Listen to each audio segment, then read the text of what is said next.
Carl has such a deep connection to nature, particularly the ocean and the things that live in it. He's got an incredible sensitivity to nature that's a marvel to see. But then, of course, he's got this incredible ability to convey what he sees and feels to the public.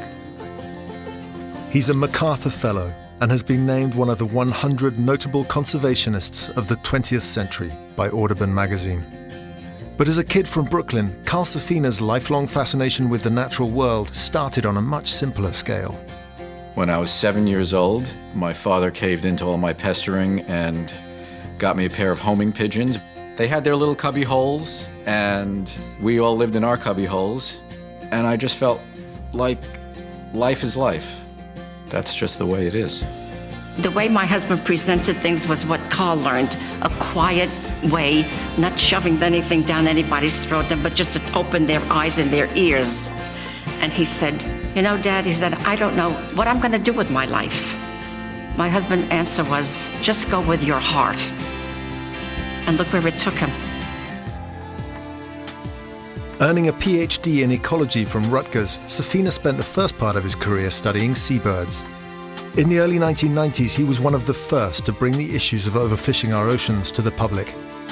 He fought to ban high seas drift nets and helped rewrite the US federal fisheries law, which in turn led to the 1996 Sustainable Fisheries Act, a landmark in saving fish populations in our oceans.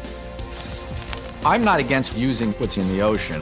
What I fought against for a long time was the systematic overfishing that was just really wiping out many kinds of fish, and incidentally wiping out seabirds like albatrosses, sea turtles. Carl's work has been invaluable in building current ocean conditions into long-term historical context. But the oceans that we have around us now and the species that live in them are just a pale shadow of what was there. When you look back 100 years or 150 years, it's ridiculous. And once people have a grasp on just how little is left, it gives some passion to be able to at least retain what we have. In 2003, Safina co-founded the Safina Center, an organization dedicated to inspiring ocean conservation through science, art, and literature. His award-winning books on the natural world teach conservation lessons through his unique knack for storytelling.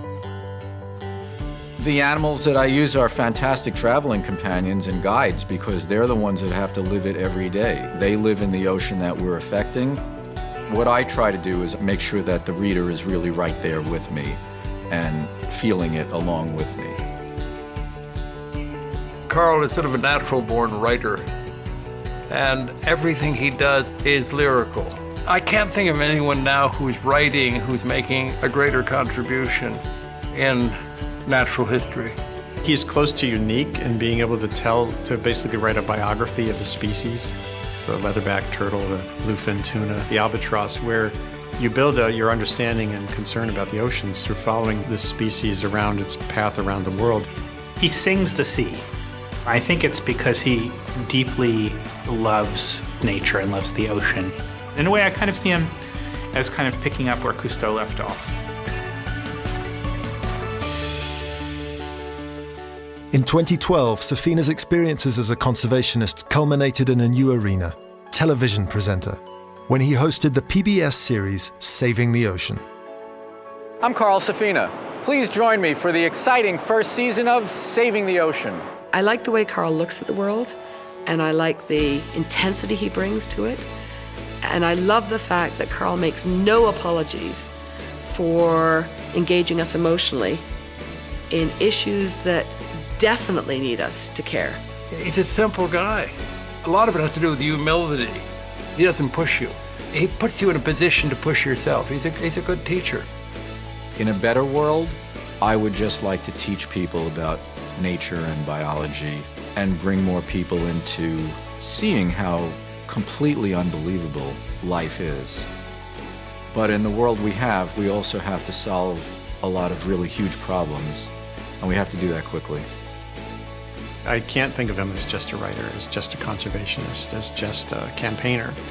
He, in every pore and every neuron, is constantly focused on the wonders of the natural world and what he can do to help sustain them for future generations.